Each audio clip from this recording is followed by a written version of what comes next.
ओम श्री चिन्मय सद्गुरवे नमः। हम लोग 8 नंबर श्लोक का चर्चा कर रहा था। भवान भीष्मस्य कर्णश्च कृपश्च समितिञ्जयः अश्वत्थामविकर्णश्च सौमदत्तिर्जयद्रथः। हम लोग द्रोणाचार्य, महामती भीष्म के बारे में चर्चा किया। अभी कर्ण के बारे में थोड़ा सा बताऊंगा। कर्ण कुंती माता की ही पुत्र थे। कुंती माता कुमारी अवस्था में भगवान सूर्य देव की कृपा से कर्ण को जन्म दिए थे, लेकिन लोक लज्जा की डर से कुंती वही छोटा बच्चा को एक बॉक्स में डालकर नदी में बहला दिया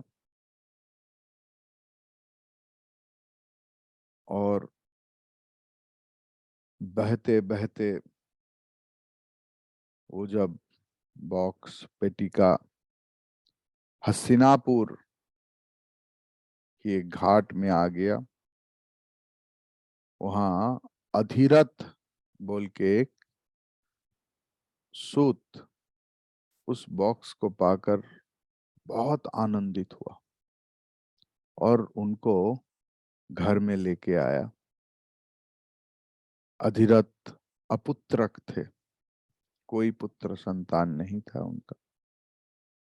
उनका पत्नी का नाम था राधा। उन्होंने ही कर्ण का प्रतिपालन की, इसलिए कर्ण का नाम और एक नाम था राधेय।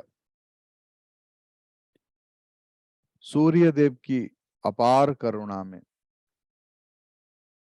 एक अलौकिक कवच कुंडल, रक्षा करने वाला कवच कुंडल लेकर ही कर्ण का जन्म हुआ था।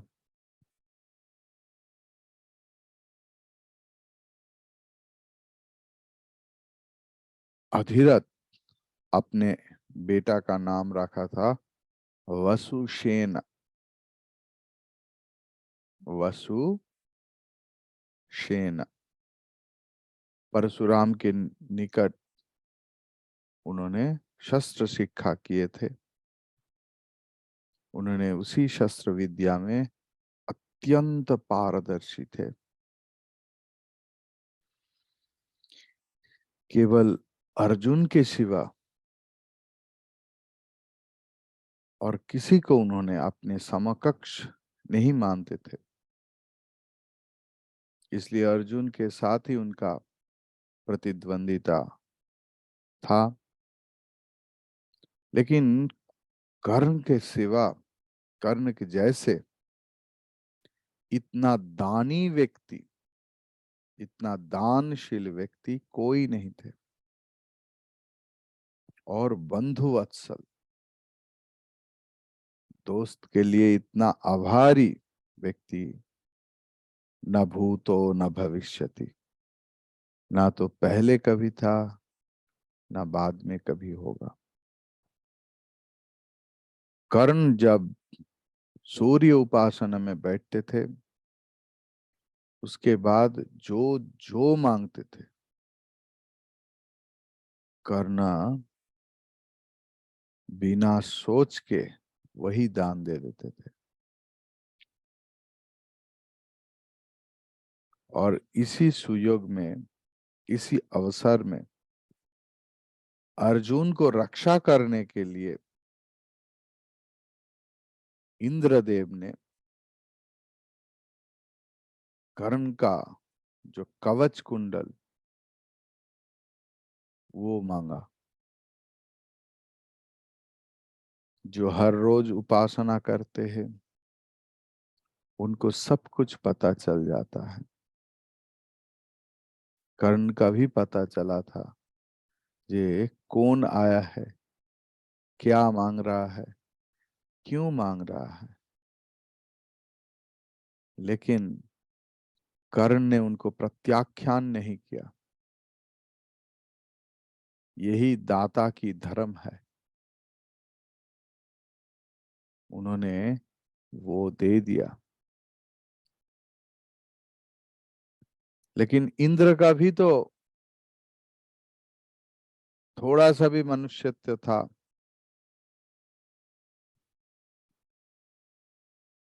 थोड़ा सा ह्यूमैनिटी, थोड़ा सा ज्ञान, विचारशीलता था। उन्होंने एकाग्नि वाण उनको दिया। ये वाण जिसको लगेगा, वो जो भी हो, चाहे वो भगवान भी हो, शरीरधारी, मर जाएगा।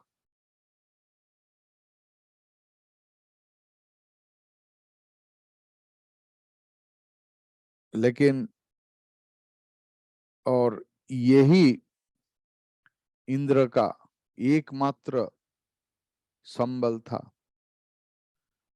लेकिन भीम पुत्र घटोत्कच की पराक्रम की इतना तीव्रता था कि उनको रोकने के लिए कर्ण को वो एकाग्नि बाण प्रयोग करना पड़ा। उन्होंने दुर्योधन की प्राणाधिक प्रिय दोस्त था और दुर्योधन भी उनकी बंधुत्व की, दोस्ती की निदर्शन प्रतीक स्वरूप कर्ण को अपने अंग राज्य की राजा बनाया।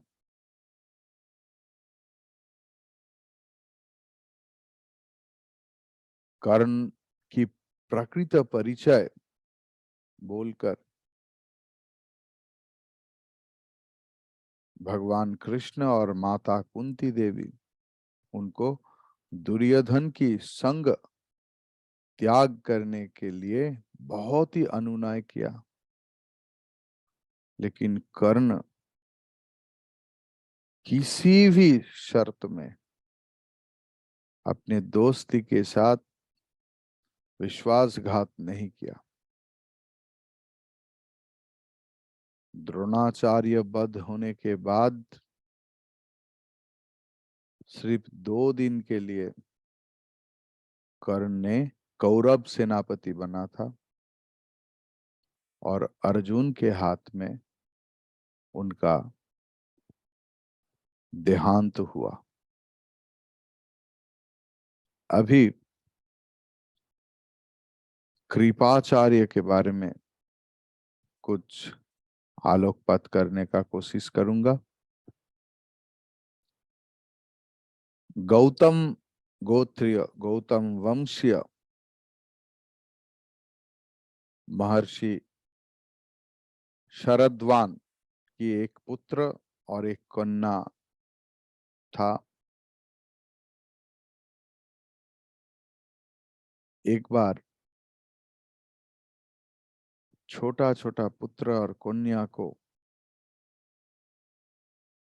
असहाय, निस्सहाय अवस्था में छोड़कर, परित्याग कर कर तपस्या के लिए निकल पड़े। लेकिन महाराज शांतनु उनकी कृपा में ये दोनों भाई बहन का प्रतिपालन हुआ और किसी की कृपा से हुआ था, इसलिए उनका नाम था कृपा और उनका बहन का नाम था कृपी। बाद में तपस्या से लौटकर महर्षि शरद्वान अपना पितृत्व की परिचय प्रदान किया और खुद अपने बेटे को अस्त्र शस्त्र और शास्त्र का शिक्षा दिया। बाद में यही कृपाचार्य कौरव कुल में शस्त्र गुरु रूप में नियुक्त हुआ था। द्रोणाचार्य के साथ कृपाचार्य की बहन कृपी का विवाह हुआ और यही द्रोणाचार्य और कृपी के पुत्र ही है अश्वत्थामा। कृपाचार्य ये भारत युद्ध जो हम लोग महाभारत के युद्ध के रूप में जानते हैं, उसके बाद में मतलब कुरुक्षेत्र युद्ध के बाद में भी उन्होंने वो जिंदे थे और महाराज परीक्षित को उन्होंने ही शस्त्र विद्या शिक्षा दिए थे। कृपाचार्य महावीर थे और शत्रु पक्ष को बहुत निपुणता से पराजय कर सकते थे। इसलिए उनके नाम के पहले एक विशेषण इधर भी है, वो है समितिंजय।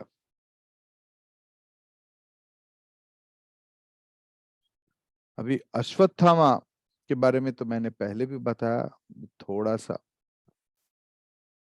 आचार्य द्रोण की औरस में कृपी माँ की गर्भ में अश्वत्थामा की जन्म हुआ। जन्म मात्र ही जन्म होने के बाद ही उन्होंने घोड़े के जैसे आवाज करने लगा, हरेशा। आप जानते हैं घोड़े का आवाज का जो संस्कृत शब्द है वह है हरेशा, विकट शब्द। इसलिए उनका नाम हुआ अश्वत्थामा। उन्होंने अपना पिता के पास ही शस्त्र विद्या सीखे थे। युद्ध कला में वो विशेष निपुण थे। उनके हाथ में ही द्रौपदी का पंचपुत्र और धृष्टद्युम्न आदि का मृत्यु हुआ। अभी विकर्ण विकर्ण दुर्योधन की सहोदर थे। उन्होंने वीर, न्यायपरायण और धर्मात्मा थे। कौरव सभा में जब द्रौपदी के ऊपर अत्याचार हो रहा था, द्रौपदी पूरा सभा समक्ष में सबको पूछा था, आप लोग बोलिए, क्या मैं हार गया? विदुर के सिवा सब लोग चुप थे, पूरा सभा। पितामह भीष्म, द्रोणाचार्य, कृपाचार्य, धृतराष्ट्र, सब लोग चुप थे और कौरव लोग हंसी और मजाक उड़ाता था हुआ था। लेकिन उसी सभा में विकर्ण मौन नहीं थे। उन्होंने भरा सभा में खड़ा होकर अपने तीव्र भाषा में प्रतिवाद किया और बताया, इस द्रौपदी का ये सवाल के उत्तर नहीं मिलना ये अन्याय है और राजधर्म के विरुद्ध है। मेरा विश्वास द्रौपदी हम लोगों के द्वारा पराजित नहीं हुआ। विकर्ण जैसे निर्भीक सत्यवादी कौरव कुल में नहीं थे। अब सौमदत्ती, सौमदत्ती तथैव च, शांतनु की बड़ा भाई थे वाहलीक। वाहलीक के पुत्र थे सोमदत्त, और सोमदत्त दत्त के पुत्र थे भूरिश्रवा। ये भूरिश्रवा ही सौमदत्ती के नाम से जाना गया। उन्होंने बहुत संख्या में यज्ञ किया उनके जीवन में। कोई कोई आचार्य बोलते हैं कि सात्यकी के हाथ में उनका देहांत हुआ, और कोई कोई आचार्य के मत है नहीं, ये सहदेव के हाथ में मारा गया। अगर दोनों ही सत्य है तो यही समझना पड़ेगा कि दो सौमदत्ती थे। अब जयद्रथ कौन था? जयद्रथ सिंधु प्रदेश के राजा थे, दुर्योधन की भग्निपति, मतलब दुश्शिला की स्वामी। दुश्शिला, देखिए, दुर्योधन दुश्शिला, जिनका शील नहीं था। तो जयद्रथ बाकी 6 महारथी के साथ चक्रव्यूह के द्वार देश में खड़ा होकर भीम का प्रतिरोध किया, और बालक अभिमन्यु को वध किया।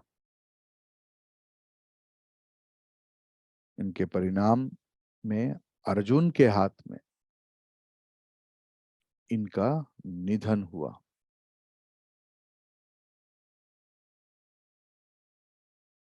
आप देखेंगे इस श्लोक में तथैव च शब्द है, तथा एव च। तो तथा और एव एक ही है, क्यों इसको व्यवहार किया है? क्योंकि ये समितिंजय, मतलब समर विजयी, ये विशेषण सिर्फ कृपाचार्य के संपर्क में ही प्रयोज्य है, ये नहीं, बल्कि अश्वत्थामा, विकर्ण, ये सब के लिए ये समितिंजय विशेषण प्रयोज्य है। इसलिए तथा एव च, मतलब तथैव च, ये अव्यय पद व्याख्यात हुआ। अभी 9 नंबर। अन्ये च बहवः शूरा मदर्थे त्यक्त जीविताः नाना शस्त्र प्रहरणाः सर्वे युद्ध विशारदाः। मदर्थे, दुर्योधन बोल रहा है, मेरे लिए। त्यक्त जीविताः,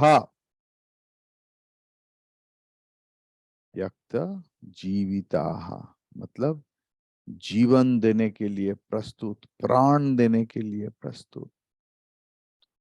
नाना शस्त्र प्रहरणाः, विविध अस्त्र शस्त्र में सुसज्जित। अन्य च, इन लोगों के सिवा भी और बहुत, बहवः बहुत, शूराः वीरगण, संति है। ते सर्वे, उन सब ने, युद्ध विशारदाः, युद्ध शास्त्र में पारदर्शी है।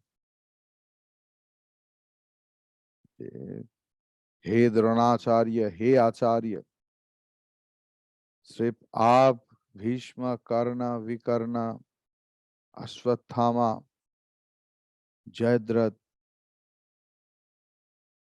ये सब समितिंजय नहीं, बल्कि और बहुत सारे रथी महारथी युद्ध विशारद मेरे लिए प्राण देने के लिए प्रस्तुत है।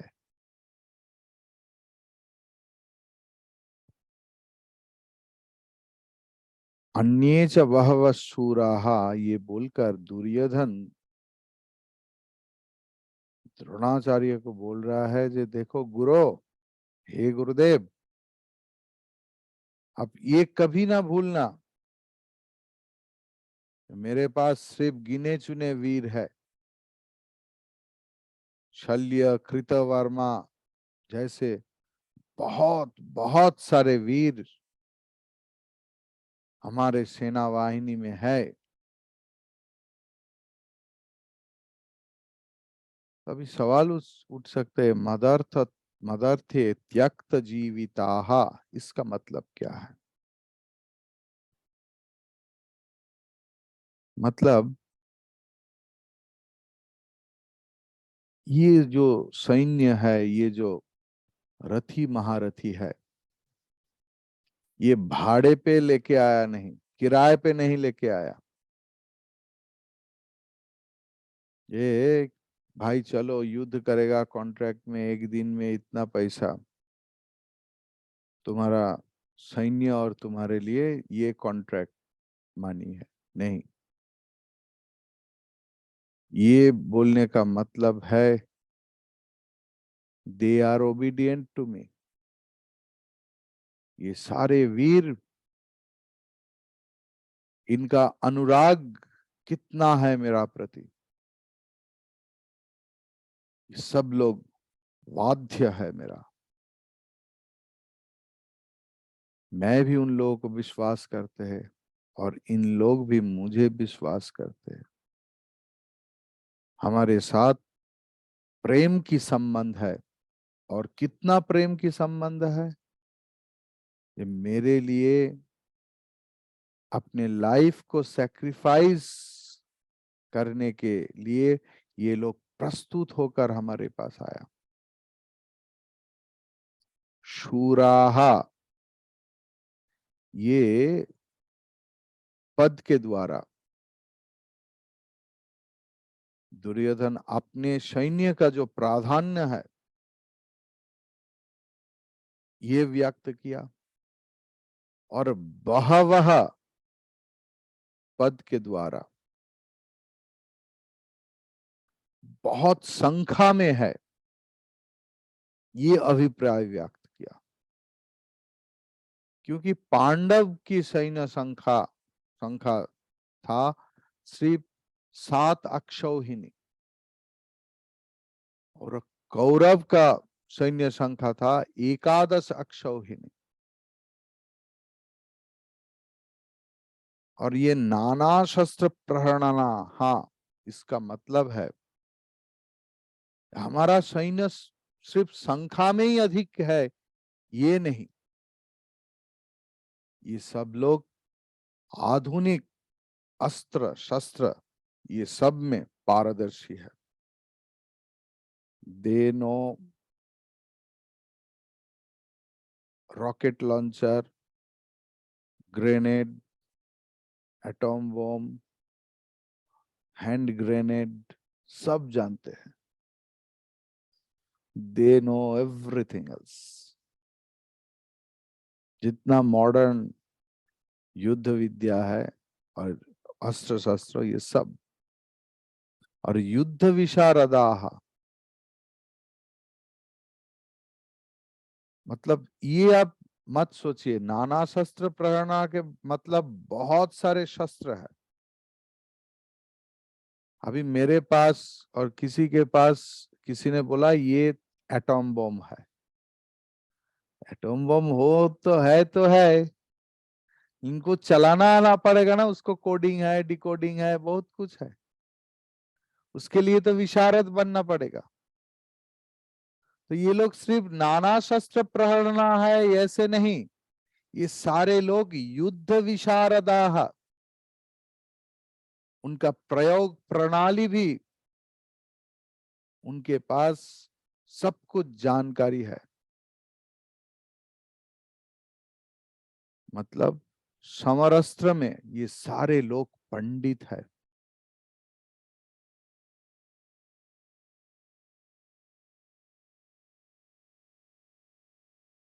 कैसे दुर्योधन सबको जीवित कर रहा है, बल्कि अपने गुरु को भी कैसे मोटिवेट कर रहा है। सी मोटिवेशनल स्पीकर। अपने महारथीगण का प्रशंसा किया और दोनों सेना के बीच उन्होंने तुलना भी किया, कंपेयर भी किया, और उनका सेना दल कितना उत्तम है, अधिक बलवान है, ऐसे ही बताया। अपर्याप्तम तदस्माकम बलम भीष्माभिरक्षितम पर्याप्तम त्विदमेतेषां बलम भीमाभिरक्षितम।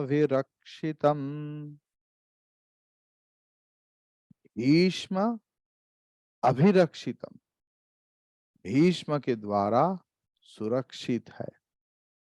अस्माकम, हम लोगों का, तत् बलम, ये सारे सैन्य, अपर्याप्तम मतलब अपरिमित, तो किंतु एतेषाम, एतेषाम मतलब पांडवगण की,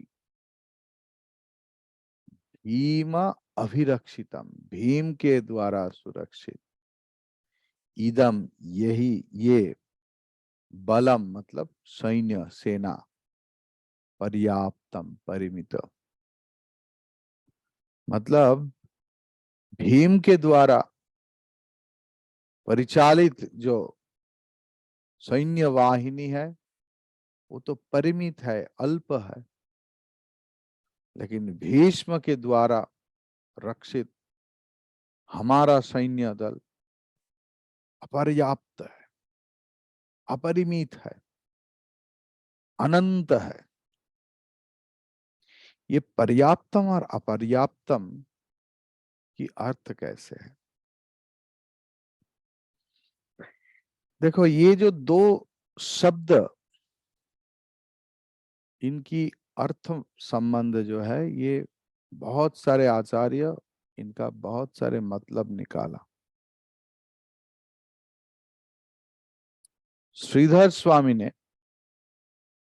इसका मतलब निकाला कि इसका अर्थ जितना प्रयोजन है उससे अधिक और उससे कम, ये समझाने के लिए, ये इतना बड़ा युद्ध के लिए जितना जरूरत है उससे कम संख्यक सैन्य है पांडवों के पास, और प्रयोजन से बहुत अधिक है हम लोगों के पास। श्रीधर स्वामी ने ऐसे क्यों किया? क्योंकि अभी जो नेक्स्ट श्लोक आएगा वहां पर ही दुर्योधन बोल रहा है, आप सब मिलकर भीष्म का रक्षा कीजिए। क्यों? कि प्रयोजन से अधिक है, लेकिन पापी व्यक्ति के अंदर में हर वक्त डर रहता है। निर्भीक होने के लिए सत्य की तलाश होना चाहिए, सत्यवादी होना चाहिए। न्याय नीति परायण व्यक्ति कभी किसी से डरते नहीं, लेकिन जो लोग पाप करते हैं, लोगों को चीटिंग करते हैं, झूठ बोलते हैं, उनके मन में हर वक्त डर रहता है। अपने अंतस्थल में वो डर छुपा रहता है, सुप्त अवस्था में।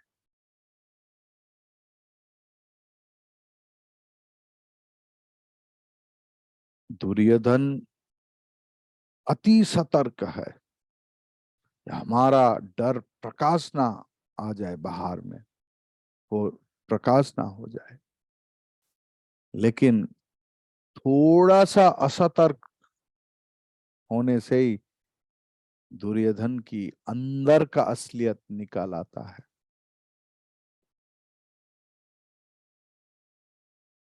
हमारे सैन्य 4 अक्षौहिणी, दुर्योधन सोच रहा है अधिक है, लेकिन हमारा जो सेनापति है, उनके दिल में पांडव बिठा हुआ है, उनके दिल में कृष्ण बिठा हुआ है।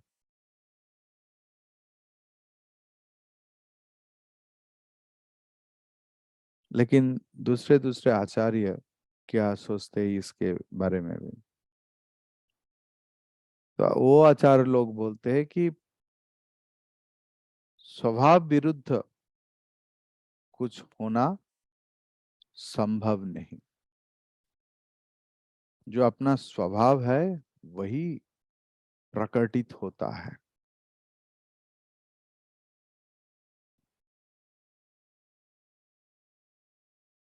दुर्योधन की मुंह में पूरा महाभारत में थोड़ा सा भी डर कभी कोई नहीं देखा। क्या देखा? अहंकार, दंभ।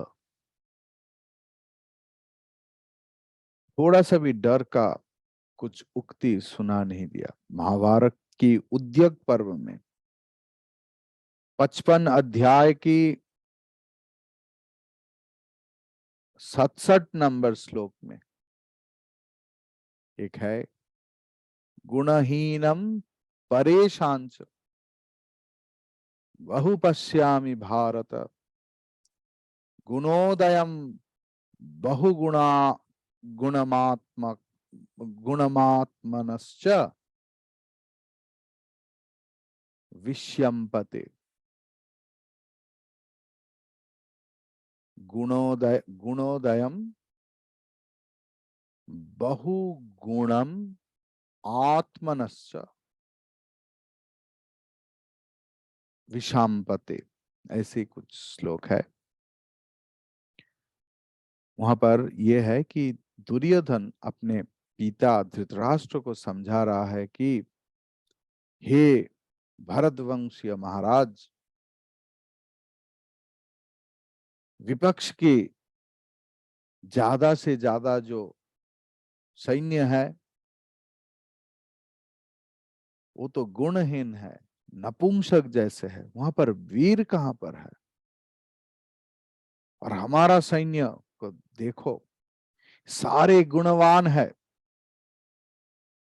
सिर्फ वो नहीं, हमारे सैन्य में जितना बलवान है ये सारे गुण का उद्भावक है, इसलिए हम लोग ही विजय प्राप्त होंगे। आप चिंता मत कीजिए, इसके बारे में थोड़ा सा भी संदेह मत कीजिए। और भीष्म पर्व में दुर्योधन द्रोणाचार्य के निकट बारंबार ये श्लोक बताया। उसमें दुर्योधन क्या बोल रहा है? एकैकश समर्थ्या ही यूयम सर्वे महारथाः पांडुपुत्रान रणे हंतुम ससैन्यान किम संहताः।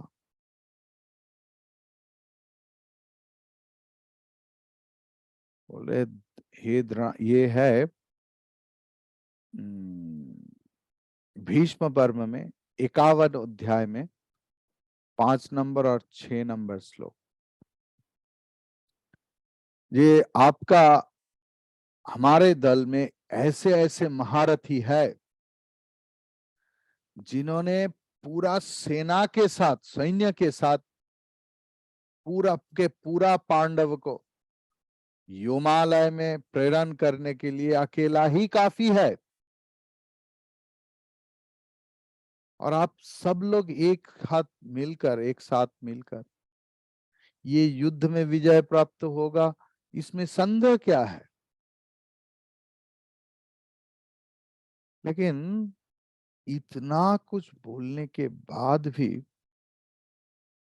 क्यों दुर्योधन ने बोला कि सब मिलके आप लोग भीष्म को रक्षा कीजिए? ये हम लोग नेक्स्ट क्लास में चर्चा करूंगा।